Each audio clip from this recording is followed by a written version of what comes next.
it up anyways. So that would be the whole introduction about me. Nice to meet you all. My dad did a really nice presentation of who I am. My name is Aliya. I moved to Israel when I was 18 years old. During my senior year of high school, I told my dad that I was going on a trip to Poland. Both of his parents are Holocaust survivors, and I said it was my opportunity as the granddaughter of 2 Holocaust survivors to go and see what happened to my family. We went for a whole week to Poland. We went to every concentration camp possible. We learned the stories from a survivor that walked with us for 7 full days, a 78-year-old Holocaust survivor at the time, now in his mid-80s. Walked us through his hometown, told us about what he had been through, showed us the home he grew up in and the home that they took his father from. And then he was eventually transported through camps and eventually died. And we moved through this week, and eventually we get to Auschwitz, where my grandparents were held. And I found their names in books and their family members that were killed.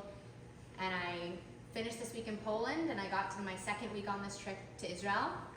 And I get off the plane at Ben Gurion International Airport, and there's this big walkway, and if you've ever met anyone that's gone to Israel, they'll take this picture of this ramp and they'll go home, or so excited, because it's this very iconic picture of this ramp down, because the entrance to the airport is very official. You get this big sign, and there's a big mezuzah on the door, and then you walk through these gates to your baggage claim, which is a whole airport experience. But I called my dad for my 4th day in Israel. I had spent Shabbat there, which was the whole Saturday without my phone, and I had sat with my group, and we were talking about how incredible this whole experience for us was. And I called my dad from the street in Jerusalem, and I go, "Hi, Dad. It's the new week here, and I just got my phone back, and I have to tell you something." And he's thinking I'm going to tell him about this adventure we went on. I said, "I'm moving to Israel." He's like, "No, you're not." I said, "No, but listen." And to give a little context, I'm the only daughter, and my dad has 7 kids, and so when I call him and tell him I'm doing something big, his first response is, "No, you're coming home." And I said, "No, I'm going to do it." And my older brothers had done it. They'd come to Israel, and they decided that they want to join the army, or they wanted to move there because they'd met the most beautiful woman in the entire world, and they were going to get married and have kids with her. And then they come home, and life happens, and then they don't move. So when I said it, he was like, she's got a week there. She'll get it out of her system. She'll go to a couple of events there. She'll see Israel, and she'll come home because she'll miss home. I said, "No, Dad, I think I'm moving to Israel." He's like, "No, you're going to get on the plane." I said, No, I think I'm going to stay." He goes, "Aliya, you're going to get on the plane." I said, "But can I come back?" He's like, "What do you want to do?" I said, "I want to join the army." He said, No. I said, "Dad, I will live in a cardboard box next to the highway if I get to live in this country." He said, "You get on the plane, you come home, and then we'll talk about it." So every single day that week that I finished in Israel, and I'm going to Kinneret, the Sea of Galilee, and I'm going on this boat ride, and I'm seeing this beautiful place, and I'm talking to kids from all over the world that are on this trip and having these mind-blowing conversations. I'm like, everyone's going through this. We're all moving to Israel. And there's a few thousand kids that come to Israel from all over the world and all across America and are coming on this Holocaust memorial trip, learning about where the Jews were tortured and killed to the Jewish homeland that's now been established for the last 75 years.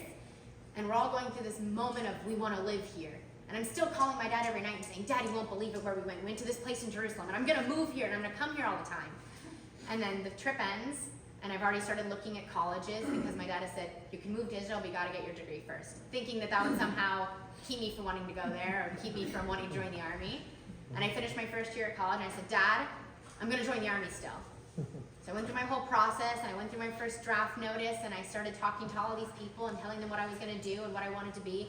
And I told my dad, I said, "Dad, I'm going to be a combat soldier." And he said, "No, you're not." And at the time, my brother is serving as a paratrooper in Israel, and he's telling my dad about all these crazy things about jumping out of planes and shooting guns and becoming a sniper. And then his daughter goes, "Dad, I want to do the same thing." And he goes, "Well, where do you want to serve?" And I said, "The border police." And then he has to Google it. And he goes, No. Because if you look up anything about Magav, Mishmal Gvul, the border police in Israel, you mostly find stories of soldiers that have been killed guarding certain places in Jerusalem or somewhere in the West Bank or the Cave of the Patriarch. And that's not really the most exciting thing for a parent to see. But I did call my dad the night after I had finished my first 3 months in the army, and I did my Hebrew course in the army, and I got my job, and I said, "Dad, you got to listen for a second." He goes, "What'd you say?" I said, "I'm going to be a combat soldier." I said, "Where?" And I said, "Magav, I got my job." And he goes, "Oh no, Aliya." And this is a midnight call for me. I finished my day on base. I'm about to pack up my bags and move base and start my basic training here. And he goes, "No." And I go, "No, it's really going to happen." And I remember the first time I put on my uniform, I sent my dad a picture. I said, "Look, I'm going to be a combat soldier." And the fear this man felt, I felt so sorry for him later on when I realized how badly I put him through it. And then I went to my base in the West Bank, and part of a base near Jericho, which is a Muslim village within the West Bank, which is known for the largest producer of terrorists within the borders of Israel. And I spent my 3 months there. Actually, I spent 5 months there. And after an injury that was during training, I lowered my medical profile, I spent some time in recovery, and then I get a phone call. And this phone call comes from a lieutenant colonel. And he said, Aliya, I see that you're between jobs right now and I want to offer you a job. And I said, who are you? Because it's a very suspicious call to get a call from a man who just says his name and says, I want to give you a job, because it feels like the first 5 minutes of this spy movie. And I said, well, tell me a little bit about it. And he starts explaining the job, and I said, okay, I'll give it a shot. So if I can't be a combat soldier, I'll do something with my brain, like my dad always said. And I started the job. I'm now 3 years in the Army. I finished my first 2 years of required service after my draft. And then I'm now finishing my first additional year, and with hopes to go to the officer's course the next few months, which would mean I'd be, instead of staff sergeant, a second lieutenant? First lieutenant. First lieutenant. The translation is still really hard in my head, and the fact that I'm doing this right now in English is very impressive. So that's where I got to today. I work in the operations directorate in the Kiryat, which is the equivalent of the Pentagon in Tel Aviv, Israel. I've been there for the last 2 years. I spent actually the last 95 days of the war in a bunker, and actually left base 2 days ago at 4 p.m. after a 12-hour shift. Got my suitcase and came home because I got emergency leave to come see my parents after a year. I've only seen my parents, I think, 4 times during my service, and I've been in the Army for 3 years. So this is very special. And I'm here to talk about my Army service, which is kind of cool.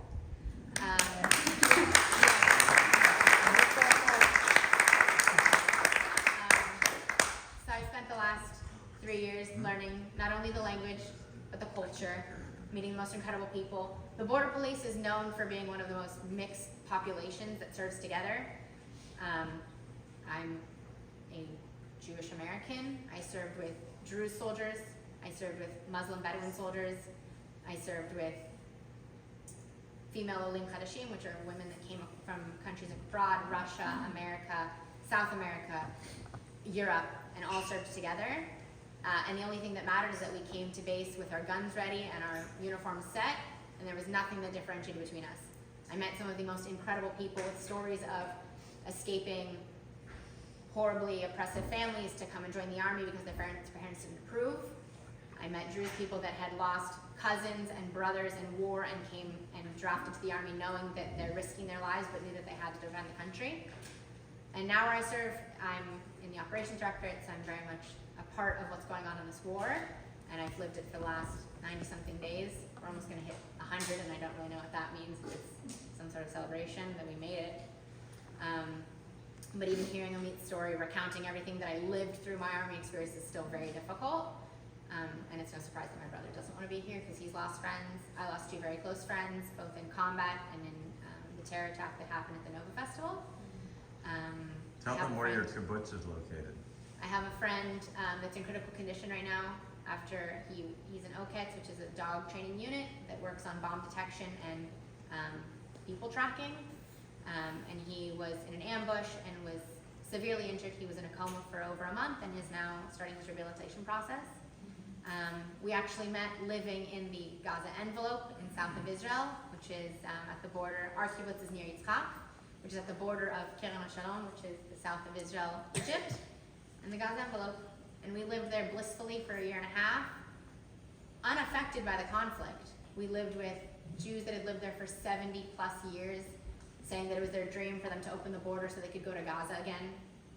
These are the dreams of people that I used to live with, go to dinners with, talked about how beautiful the coexistence was before we had to put up security fences and walls and pull the Jews out of Gaza because we couldn't keep risking more soldiers to protect a land that they didn't want us in.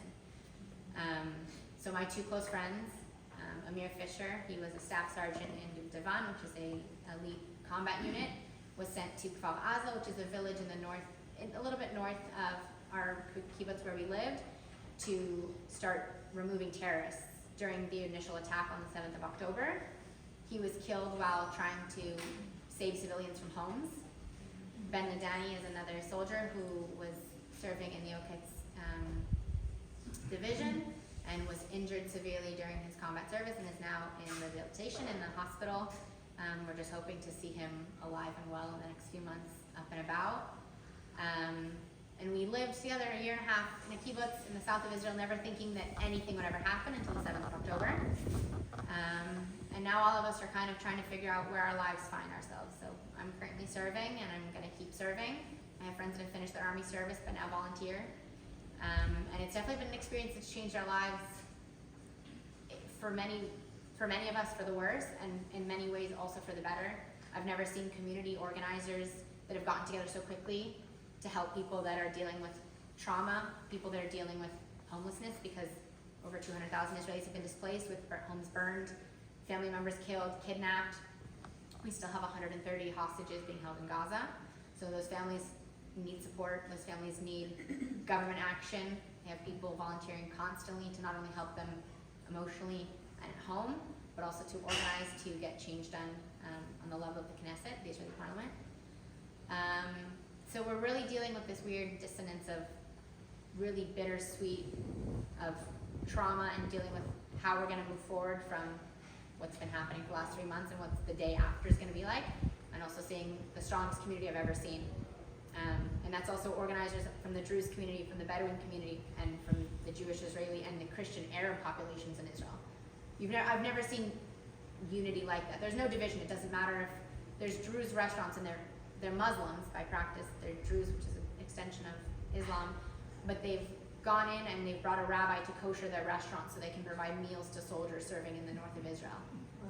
They don't know how to kosher, but they brought in a rabbi and they said, we'll pay however much it is just so that we can serve soldiers serving to protect our communities. So I've come to you not only to talk about myself today, but also to talk about women in the army and the women that have been not only serving our country, but have paid the price of their lives. So I'm going to open this in a second, and then we'll get into the presentation. We'll get into that.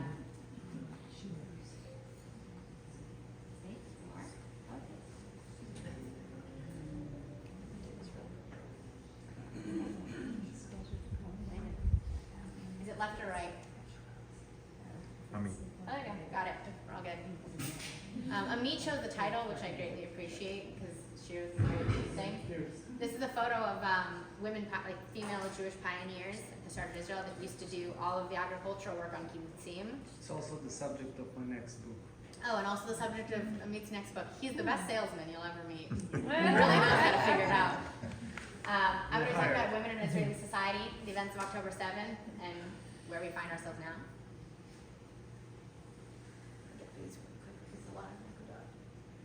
So there's just some basic statistics here. Women are 51% of the Israeli population, typically working in full-time jobs, which is an incredible thing because most of them are also mothers once they get to the age of about 30. Averagely earning less than men, but giving birth to an average of 3.01 children, which is the highest in the West, which means we're working hard on that. Getting married at 25, age expectancies of 84.6, 10 times less involved in crime, which is impressive because that just shows the patience of women. They're more educated, and so far we've had one female prime minister, Golda Meir, who we had a film made about her this year that was premiered at all the different kinds of film festivals and did a great respect to a woman that single-handedly helped manage the Yom Kippur War, which was not an easy time to be anyone in the country, let alone the first female prime minister, held to a very high standard. The traditional Jewish woman, which is a little bit about the role of women in Judaism, the right to divorce but only with a get, which is an agreement with a rabbi through the religious courts, the expectation to take care of the home and the children, and a Jew must have a Jewish mother. Why? Because Judaism is a religion that passes through the mother, because during many periods of conquering, in the case that conquerors would come, and very typical within conquering or in war settings, the enemy knows that sex crimes are the way to take a people. So when women were impregnated by colonizers or anything and they didn't know who the father was, the decision came from that they needed to know who was carrying the baby. So Judaism now is an entirely maternal line, but there are paternal Jews that run from fathers' lines, and all are equally accepted depending on who you ask. Arab Israeli women, This is Ella. She's a major in the army. She's considered Captain Ella, which is a nickname she got being the highest ranking Arab Muslim the female Arab Muslim in the army. She's now ranked up. She's now the highest ranking Arab Muslim woman in the Israeli army, and she's the Arabic spokesperson. In general, Israeli Arab women are more educated than their male counterparts. Less than 30% are working full time. This also counts for minority Arab communities where women are not allowed to. And again, we talked a little bit about the West Bank and crimes against women in general, but the oppression of women. In the West Bank, honor killings are still something that's widely practiced and widely accepted. Women that are seen out in a market with a man that may not be a family member are then taken and may accidentally fall off balconies in major Arab cities within the West Bank, because a family would rather have no daughter than a daughter that brings shame upon their family. In the IDF, women have a mandatory service of 2 years. That could potentially change with the war that's happening right now, but we're looking at 2 years for women and 2 years, 8 months for men. Women that do combat roles, which is, religious and married women are not required to serve. So there are some women that are in Orthodox communities that at the age of 18, when they're married and start raising a family, they get exemption from the army. And married women in general, even if they're not religious. So if you've ever heard of Bar Al-Fayeli, the famous Israeli model, she actually got out of the army from marrying someone I think is considered her second cousin. So that was something that was widely controversial for a while, because even the biggest celebrities in Israel, including Iran Ameni, who's a famous Israeli singer and was actually just now injured while fighting in Gaza. He was one of the first people to draft into reserve duty in order to help his unit fight in Gaza. Also the co-star of Fauda. And also the co-star of Fauda, if you've ever seen that, which is a great story, a great show that explains the story of secret units in the Israeli police that help counter terrorist attacks on Israeli soil. And combat jobs are open to women on a volunteer basis, so women can't be forcibly drafted to combat since the late 90s. But women were fighting in combat roles at the establishment of the state. So when Arab countries attacked at the establishment of the state of Israel in 1948, women actually picked up guns on kibbutzim and went and fought with men in unorganized and organized groups. But then after the establishment of the IDF and the more set principles, women were excluded from combat roles until women started fighting for them. This is Alice Miller, Israel's first female pilot. She had fought really diligently to be a part of the tryouts for the pilot's course, and was denied many times on the basis of just being a woman, and took a court case to the Israeli Supreme Court with a lot of other women saying, we just want at least the opportunity. If we don't stand by your standards, fine. I don't want to be a pilot. But I know I'm going to try really, really hard. So just give me the opportunity. Open the door, and if I can walk through it, great. If I can't, then it's not an issue. But at least allow us to. And then she became the first female pilot in the IDF. Amit and I both agreed that this is a great picture to show the safety of women in Israel. If I were to call my dad now, if I lived in LA, and say, yeah, it's 3 in the morning and I'm walking home from my friend's house, he'd call a cab, or he'd call the police to make sure I had an escort home. If I call my dad now, saying I'm leaving base at midnight, he goes, do you have a bus? And I go, yeah, right to my house. He goes, okay, great, just let me know when you get there. I don't feel unsafe as a woman walking on the street. I don't feel unsafe as a woman in any public places, aside from very few places in Israel that I've ever felt uncomfortable. Late at night, I make phone calls to my friends, and they're like, oh, you're on your way home? And it's more so of a, why are you awake, rather than why are you walking alone? So this is, hitchhiking culture is very big in Israel, and still to this day, but to see women doing it in America is unheard of. Because you hear of every single dateline about a woman that hitchhikes. In Israel, it doesn't happen like that.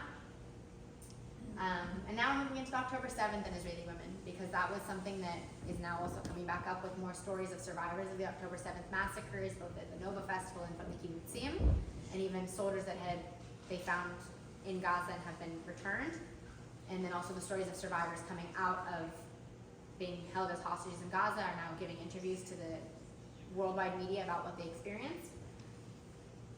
Field observers on October 7th, an entirely female unit, gave warnings of impending attacks. An all-female tank squad was the first to arrive and fight on kibbutzim.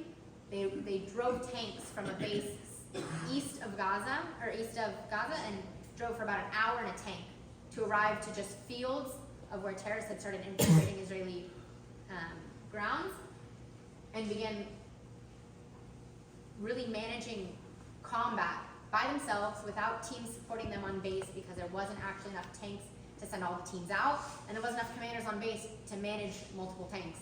So a team of 4 tank operators managed to fight for 8 hours straight before even reporting back to their commanders that they were in the field. And they did an interview on international news. Yes? And they managed to kill 50 terrorists and saved kibbutz Cholet. An entire kibbutz managed by a tank squad of 4 soldiers. That this tank project had only opened when I drafted to the Army in December 2020. So this is only the 3rd or 4th draft of being trained thoroughly for 8 months to be tank drivers, munitions chargers, navigators, and commanders of these tanks are now women managing full combat on the start of a war. And then war room operators that were at home during the attacks on the kibbutzim opened up command centers in their homes. And they were making phone calls to commanders that they knew were operating in the area because they knew the area so well from their jobs. And they also did interviews on the news talking about how they just thought it was this, of course we would start working. So they started making phone calls from their homes saying, I know a commander is running his troops here, and they were making phone calls to here because they were getting reports on WhatsApp. And they were running war rooms from their homes using their Army experiences. These are difficult pictures to see, but these are actually released this week and published in, I want to say, not the New York Times, but it was an English publication. The Mirror. The Mirror. Because they had Hamas has now this week released a video of 4 field observers that they kidnapped on the 7th of October, on the day of their kidnapping. Now 90 days later, they just published a video of showing the first signs of life that families have gotten from these girls since the day they were kidnapped. This is the most recent photo of them, and this is from October 7th. These were published photos that are now, these are the photos that have been broadcast all through Israel showing the girls that have been kidnapped, and this is what Hamas published both on Telegram, on every social media channel they have, to show who they had kidnapped on that day. I'm only 24, and I think of them looking like babies, and even more so, if you see these photos, they look okay, 18, 19-year-old girls, but seeing this video, you think it would be girls in middle school. They're terrified, they're so young looking. It was easy to confuse them from Israeli middle schoolers to Israeli soldiers. They're not on uniform, they were kidnapped from their beds, brutally attacked and brought to Gaza. To this day, we're not sure of whether or not they're still alive, or if they're being held in specific locations separate from other hostages. But hostages returning from Gaza have not been able to tell anyone about specific locations of the Israeli soldiers that are being held in Gaza. This is Naama Levi. She's also a field observer that was kidnapped. She's 19. Her video became viral because she was videotaped with blood-soaked sweatpants after being also kidnapped from her bed on the Nahal Oz base. And her hands are tied behind her back, and she's bleeding from her. There's blood stains on her pants, which are assumed to be signs of sexual assault, and her hands and her feet are bloodied. This is Maya Shem, who was attacked at the Nova Festival, shot, and kidnapped to Gaza, and a veterinarian carried out a sort of surgery on her left arm, or her right arm. And then that video, anesthesia. With no anesthesia, and that video was then broadcast to wide audiences of Hamas, and eventually got to Israeli media sources. The others are obviously blurred for many reasons, but that, if you've ever heard the story of Shani Look, who was kidnapped from the Nova Festival, she became a pretty big symbol on the first day of the war because her photos were so widely spread. She was killed and then paraded through Gaza naked. Well, first she was gang raped. Yeah. And then paraded through Gaza, and her family's only sign of her being dead or alive was a piece of her skull found by Israeli forces in Gaza. Her body still has not been returned to her family. These are other civilian women. This is Vivian, who was a peace activist and was known for creating peace talks between Muslims and Jews about the conflict in Israel and Palestine. She organized marches, solidarity marches with Muslim women and Jewish women. Her funeral was attended by dozens and dozens of Muslim women talking about what a loss her death was to the world because she was such an active peace protester. She was known. She lived in a kibbutz near the Gaza envelope, talked about how greatly she had wanted to bring down the walls between the Palestinians living in Gaza and the Jews living on her kibbutz, how she had hoped that they'd be able to live together, have peace. Her and her husband were both killed. It was unknown for a while where she was. Eventually, they were able to identify her body and give some answers to her family. Aliya, can I add something? Yeah, good. A team of archaeologists filtered the ashes. That's how they found that she died, and also the girl above her was 12. She was murdered alongside her little brother, and she was identified through ashes that Ashes. they were able to They sift had outside her home. archaeologists.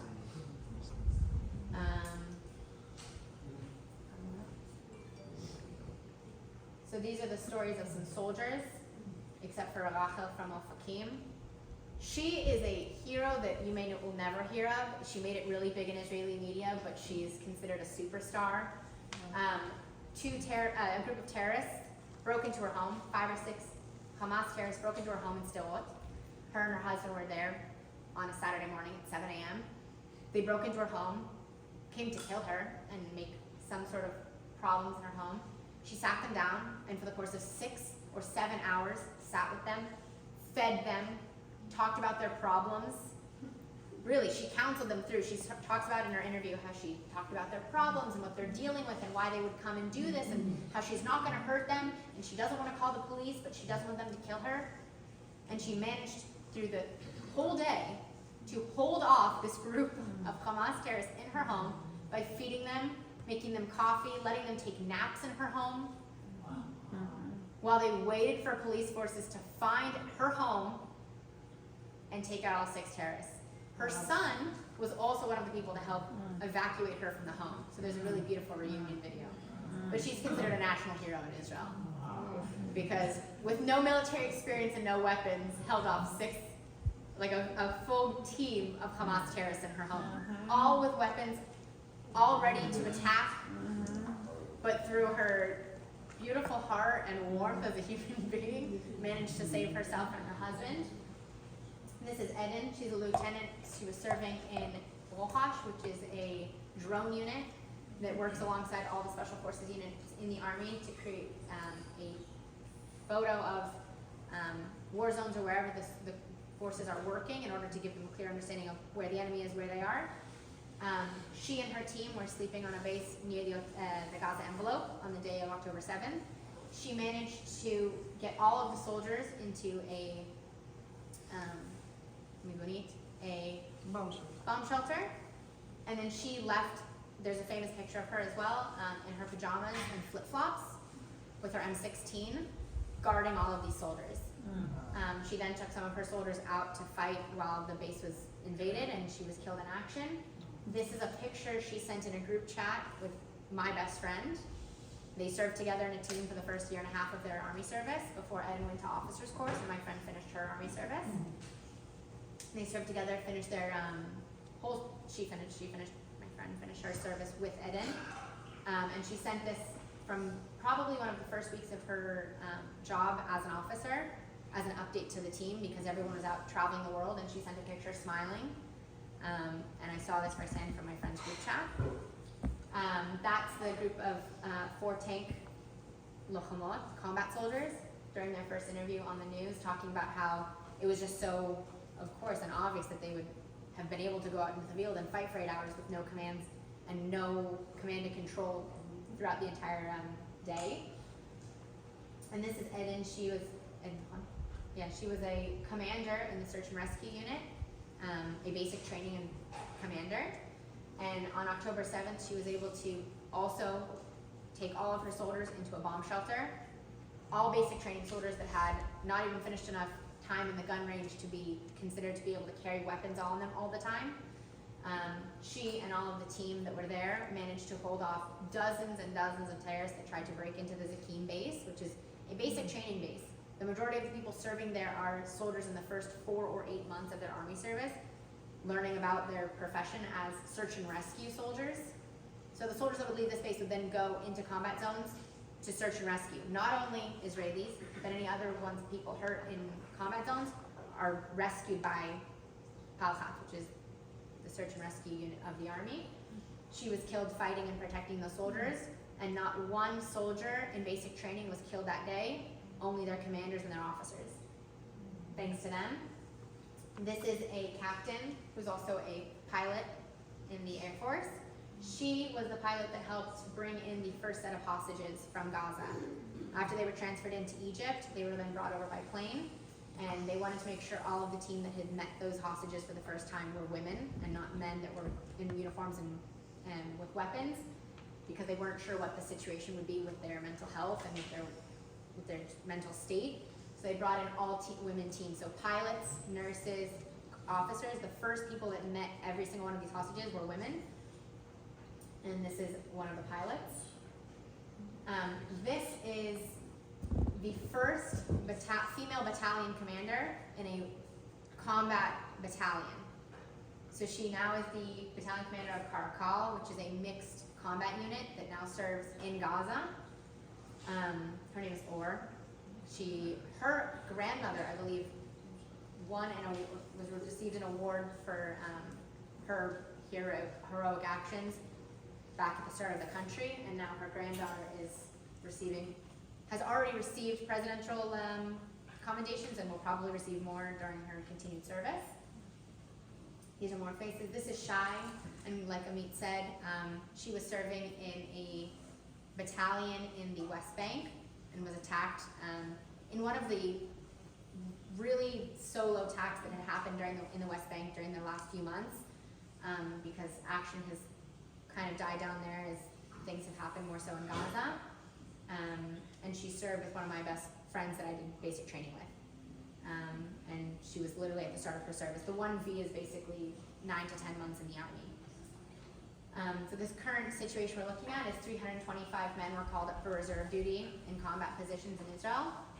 Left many women at home to take care of the home. So like Amit's talking about his wife that's now taking care of the home while he was in Miluim in reserve duty, and now in America. There's hundreds of thousands of women left with, at times, multiple children at home, having to take big hits to work and financials, with very little help because the system isn't really sure how to take care of so many women that have no financial support or little financial support. There's a shortage of agricultural workers, and women have now stepped up to take those places. So volunteer positions across all of the kibbutzim in the Gaza envelope are now being filled by women. So groups of women, like also Meet said, they had these farmers come in from all different places from America, Oklahoma, I think there was Wisconsin sent some. Just these groups of cowboys came in, and women were also driving down and volunteering alongside them on farms and in agricultural work. There's now an influx of widows and bereaved girlfriends in Israel, and they're now establishing a lot of organizations to help them, because in the Israeli army, only wives are notified when a soldier dies, and they only receive medical treatment and psychological treatment.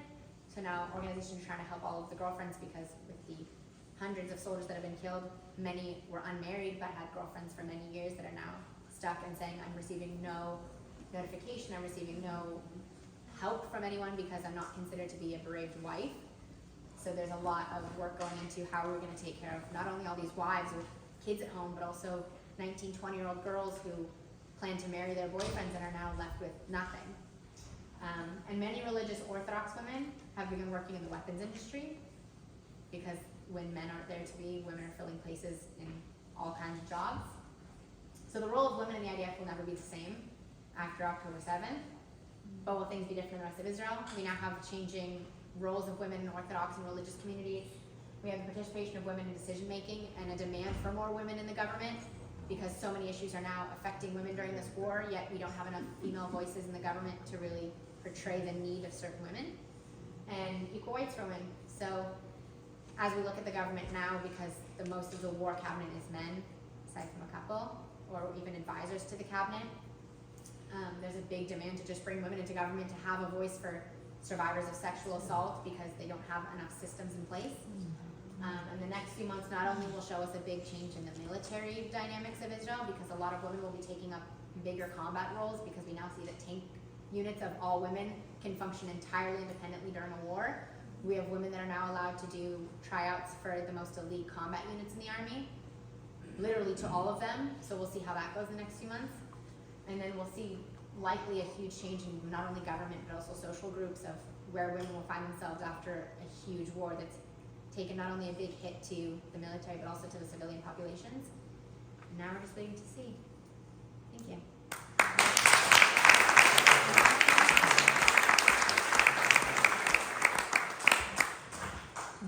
Any questions? Yes, first of all, changing plan, you're not going to the officer training school. You are hired for We Walk Together. This is my interview? That was, it's behind us. Let me come. Thank you. So let's do some questions. Can I take this off? No, because that's the way the camera hears you. Sorry. Do you still have your microphone? You lost the microphone? Plug that in. You did. Technical. You're first, don't worry. Okay, thank you. I think you just put the can't see you. down in front. Okay, Aliya, thank you so much.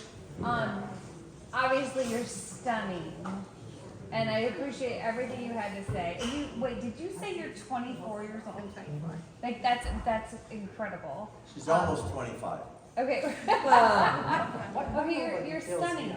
So my question to you is that most women your age in the United States will be still following Taylor Swift.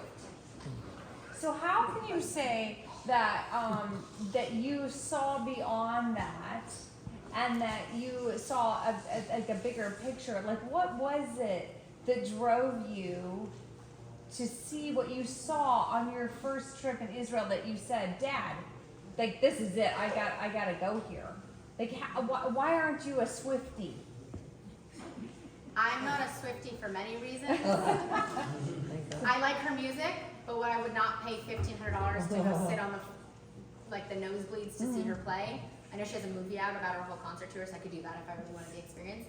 I have educated a few boys that work in my war room about Taylor Swift because they've had questions. Yeah. And there's really boys that don't hear her music. But what caused me to see past that? It's a big mix. I could say a big thank you to him.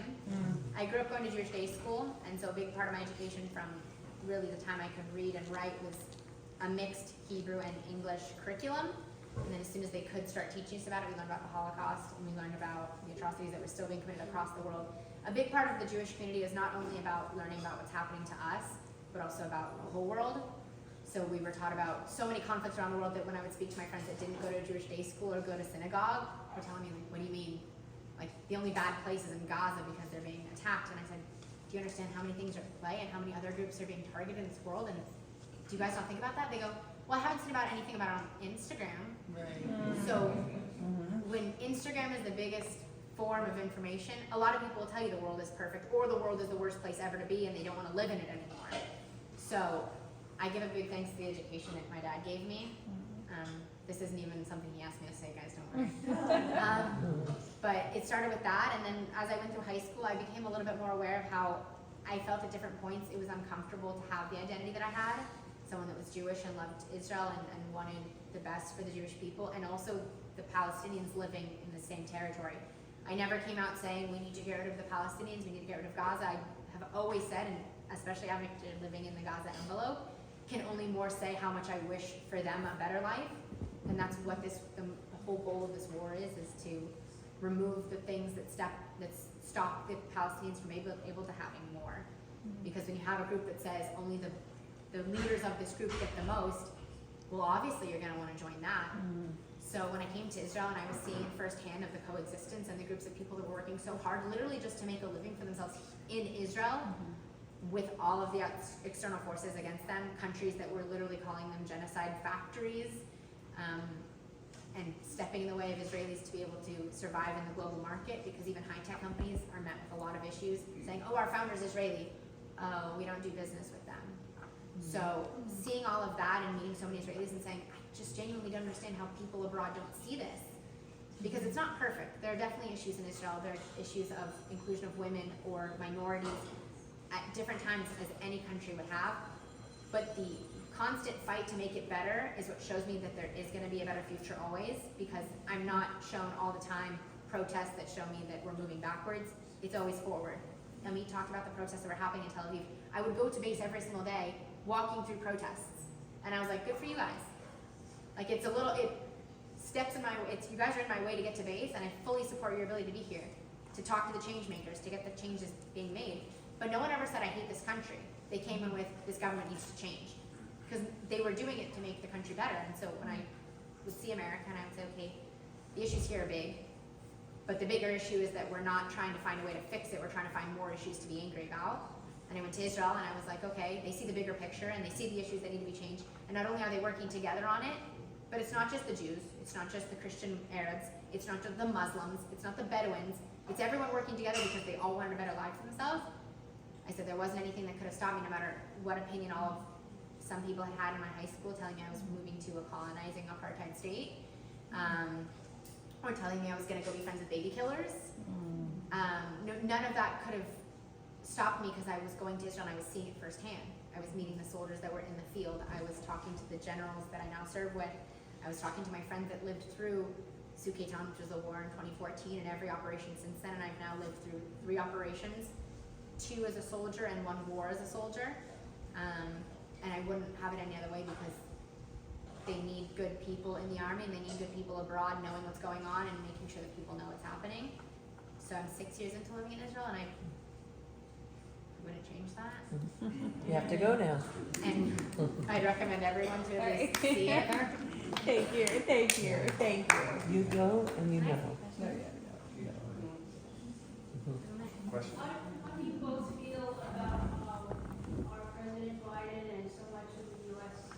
spokespeople are constantly telling the Israeli state to stop defending itself and to immediately make peace with the Hamas and just, acquiesce to all their demands? How does that make you guys feel? You're in the army, you can't talk about that.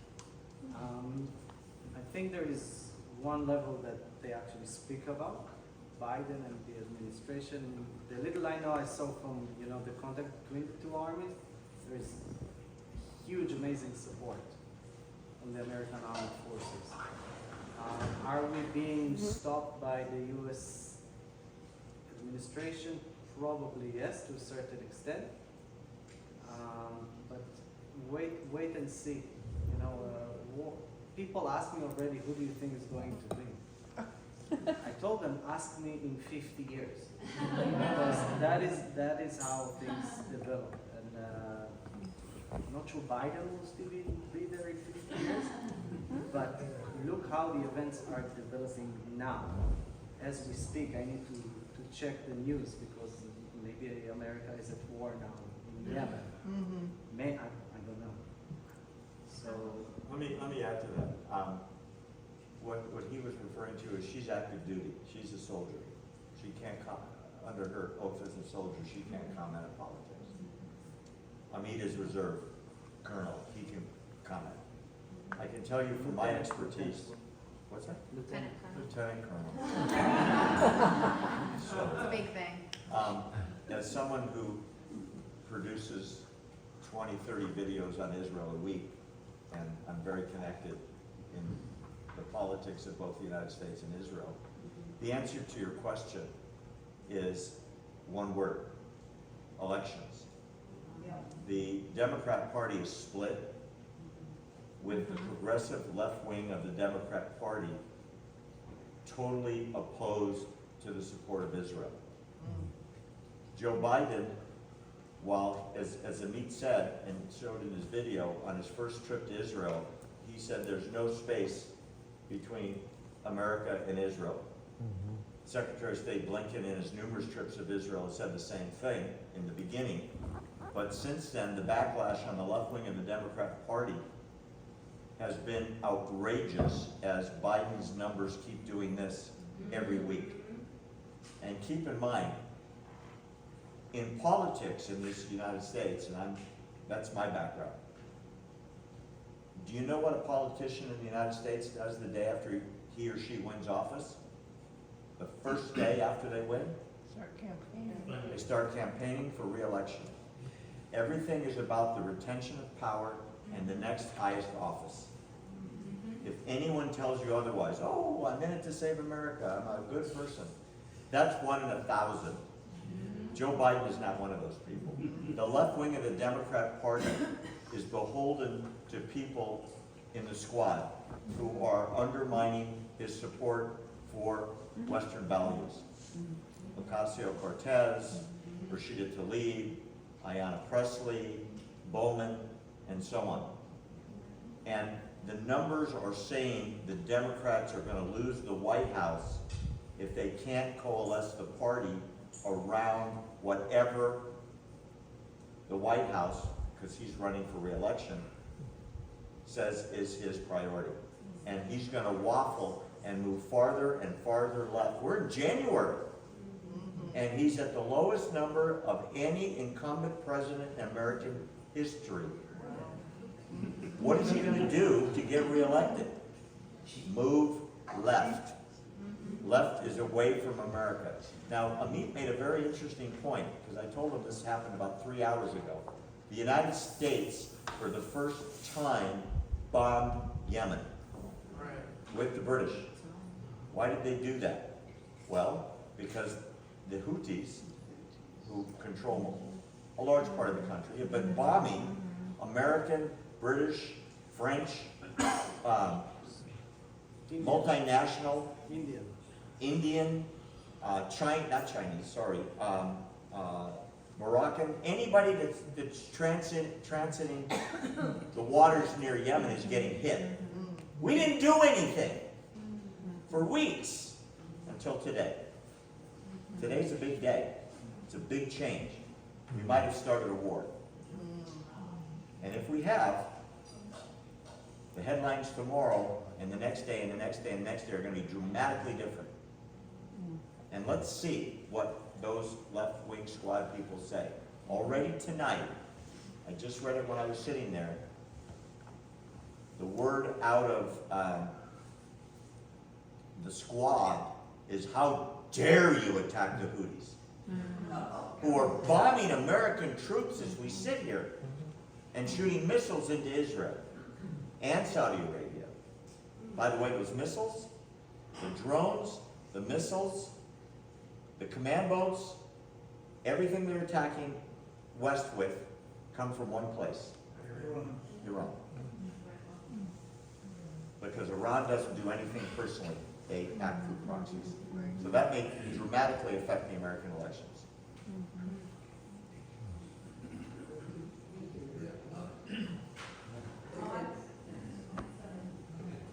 I've got two questions, and they're so totally different.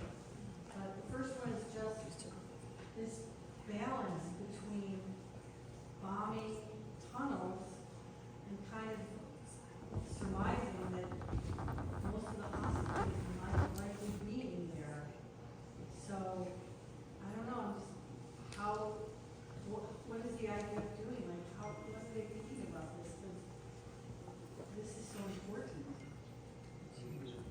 Repeat the question, Michael. There is no bombing of those tunnels, because bombing those tunnels is close to impossible. They're so deep and so fortified, you need the direct hit of an armor-piercing bomb of a ton to get one of those. So technically you cannot do it.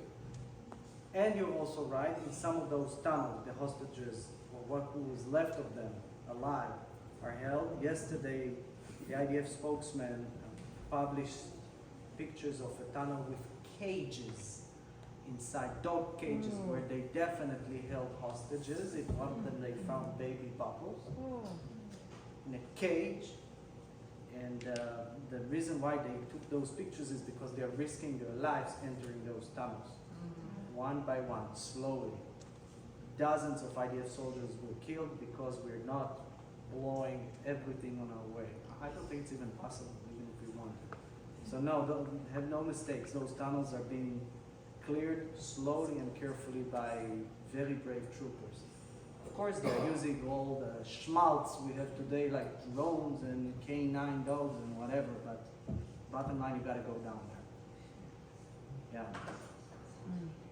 The other thought I have, or kind of question, is I have a lot of friends that are very left-wing Israelis, and now I know people are kind of rethinking their positions, but how do you move forward with a civilian population in Gaza that I'm imagining so brainwashed now.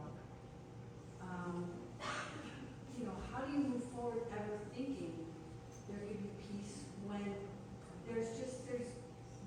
just feels to me like there's no chance. Because when you start with children and, you know, brainwashing, how do you move forward after this war? Like, who's gonna govern Gaza? Who's going to govern Gaza? Actually, this is the easiest question to answer, because the answer is I have no idea. Nah. I don't. I cannot provide any answer. Right. I don't know. I don't think our government is planning that far. I do know one thing. This evil, at least by its abilities, its claws, will be uprooted. This cannot happen again. What to do with the population? I really don't know. Israel don't, at least Netanyahu declared that we don't want to, you know, kick them out of Gaza or to control them. But we also don't want Hamas, and we also don't want the PLO. Ask me in 20 years. If I can add to that, there's a problem, can you answer, can you weigh in or no? No, I'll speak about the fact that the people living on the kibbutzim that I know personally, I never met one of them that was radical to the right saying, I want to wipe them all out. I don't want them to be my neighbors. Up until the day of October 6th, a majority of them, and I can say I closely know at least a couple hundred that live on kibbutzim in the south, were very hopeful that one day it would get better. And I think the hardest part of sitting with all of the people that had survived attacks on kibbutzim in the last few weeks, I've seen my host families, I've seen people that I used to spend Friday night dinners with for a majority of a year and a half, explain to me one of the most devastating things, because they came out scot-free. They were healthy, they're safe, they weren't shot, they weren't hurt, their home wasn't destroyed. They said one of the hardest parts of it all was to come into the next day knowing that all of that trust that they had, allowing workers from Gaza to work on their farms, they'd invite them into their homes, they would be repairmen in their homes, or even come to sit for coffee with them and sit and talk about their days, were the very reason that their kibbutz was broken into. And that certain families were killed and others were not, because they knew who had guns at home and who didn't. And I think that the major part of it for all of those communities was not just the security thing. They're obviously upset at a million of different things, and rightfully so. But a big thing was waking up the next day saying that trust that I had so deeply rooted in my heart that my kids would one day grow up without a fence in our backyard, and that maybe we'd have Palestinian friends come over for Friday night dinner, or maybe in 20 years my kid won't have to drop to the army. That's all gone. There's a very strong understanding now that people's kids will be going to the army, and maybe their grandkids will still be, and they don't know if there will even be people on the other side to talk with in the next 20 years, or if they'll put up a huge concrete wall now. It's a big question mark, and that uncertainty is really, really frustrating for a lot of them, because they said, I had so much hope, and I spent every day working. Like Vivian, who was a peace activist, and so many people on kibbutzim that just wanted to have peace and have calm, because everyone wants to raise their families without having to worry if their kid is going to go to school the next morning or find them dead in their bed. Not everybody. Apparently not, but that was the big thing, is that big uncertainty, and that there's no more trust, and there's no more understanding that there may be peace, and there's no more certainty of anything. So now they're going not only into the next day of knowing if they'll have a home, or when they'll have a home, or when they'll have school for their kids, or when they'll be able to go back to their homes on these kibbutzim that are now blocked in military areas. The next question is, well, what do we do now that we've come home? Do we have someone to trust on the other side, or are we gonna be armed all the time, or am I not gonna be able to send my kid to school without armed security? So it's a lot of question marks that leave them really frustrated and upset and hurt, because more so than the physical losses, it's this now uncertainty and this wondering of what will be. Do you wanna know? Yeah, what I wanted to say is three things. Number one, Aliya's kibbutz, where she lived, is called Nir Yitzhak. The backyard, when you stand in that kibbutz and you look across the field, at the end of the field that you can see from her house is Gaza. I want you to get the picture of how close it is. It's closer than here to Lahaina town. You can visually see it. It's a mile across the field. Less And, so. what's that? Even less so. Okay, less. It's several hundred yards. I've been there. I mean, the tractors go back and forth in the flower fields. It's beautiful. Until they broke down the fences and the murderers came across. Like, from here to the ocean, Gaza is closer to where she lived. And that's where the murderers came across. But the answer to the question that you're asking is impossible to ascertain for the following reason. And I did a show on this last week.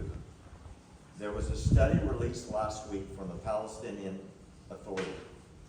They surveyed in Gaza. Any guess on the percentage of Gazans that today support Hamas's continued leadership? 78%. Wow. 78% still support what Hamas did in October. The slaughter of men, women, children, and babies. And the problem is, as was shown in the slideshow, the indoctrination of children was copied from Nazi Germany. Part and parcel. The Hitler Youth theory, if you read Hitler's writings, was you take them from the crib and you make them into good Nazis as they learn to talk. And they will be loyal until they die. And they became the Hitler Youth. And they were the ones that were defending Berlin when the Russians and the Americans were closing in. There were 12-year-old boys with rifles fighting the Russians in the snow in January of 1945 because they had been inoculated into this vicious, we will fight to the death for the Fuhrer. That is in Gaza. That's why. And well, hold on. The question is, how did it get there? You know how it got there? You paid for it. All of you did. American dollars funded UNRWA, which is the most corrupt charity on the planet Earth. Which They're UNRWA, United Nations Relief Works Agency. They are the agency with billions spent a year from the EU, from the UN, from America, from you. And UNRWA worker after UNRWA worker after teacher after doctor were part of the terrorists. They were keeping the Israeli captives. This is the charity our tax dollars paid for. One of the smartest things Trump did, I don't care if you're Republican or Democrat. Actually, I do, but I'm not going to mention it now. I do care. Trump cut the funding for UNRWA to zero. And the reason why he did it, he came out with a speech. Look this speech up. He said, UNRWA is supporting and funding terrorism, and no American dollars are going to support terrorism to kill Jews. On the first day of his inaugural swearing-in ceremony, when he moved into 1600 Pennsylvania, the first thing Joe Biden did, he put the funding to UNRWA back. And the money started flowing. Billions. That's how they built the tunnels. That's how they run the schools. That's how they paid for the guns. With our money. So when you hear Joe Biden say he wants peace, tell him to do two things. Cut off all the money to UNRWA, and cut off all the money to the Palestinian Authority with their pay-for-slave program. Who knows what that is? Anybody? Yep. Pay-for-slave is legislative authority in the Palestinian Authority to pay every single survivor who killed a Jew, or who attempted to kill a Jew, or died killing a Jew. And they kill, and then the family gets paid forever. It's the biggest part of the Palestinian Authority budget is the payment for killing Israelis. And guess where that money comes from? All of you. All of us. Trump cut it off. And you know why he cut it off? Because he called Arafat's protege. He called Mahmoud Abbas into the Oval Office. He said, you cut out pay for slave, or I'm cutting off the money. Mahmoud Abbas, as he's called in Arabic, Abu Mazen, promised the President of the United States, I will cut the money off as soon as I return to the territories. His first speech in Arabic, you can look it up on Memory, Middle East Media Research Institute that shows the translations. It's on YouTube. He made a speech in Arabic. The translation's available. I will never kowtow to the Americans. I told the American president I'm going to cut it off, and I'm going to restore the funding today. And today, they are still paying the people that killed Jews. And everybody that died on October 7th, 8th, 9th, and on and on and on, at the hands of Israeli troops, is being paid for the rest of their lives. And if they died, the families are being paid. So the answer to your question is, cut off the money, change the educational system, take the books out of the schools that show Jews with horns and drinking the blood of Palestinian babies, disallow Palestinian television from showing the murders of Israeli children, and maybe in half a generation, you have a shot at peace. But unless America steps in and puts our big foot down, her kids are going to fight, and his kids are going to fight, and their grandchildren are going to fight, because the hatred is a disease so rooted in their society because of their religion. And they either change it, or war will be perpetual. Sorry for the bad news, but that's the truth. Is there anything? So I understand all that. How do you get other people to understand all that? Because people are telling me, as it's going all over, I hate to say this, but the Jews are committing genocide in Palestine, in Gaza. So how do you deal with that? I want an answer to that. Oh, I can talk an hour on that. I'm sure you can. Give me the brief one. I have two. Because I'm dealing with it all the I time. have 2,000 videos on my website. Watch my videos, and I explain that exact answer. The word genocide, like the word Holocaust, are two invented words. You know why they were invented? Because there were no words in the English language to describe what happened to the Jews in World War II. Genocide is an invented word. Holocaust is an invented word. For the specific reason to describe what happened to Jews.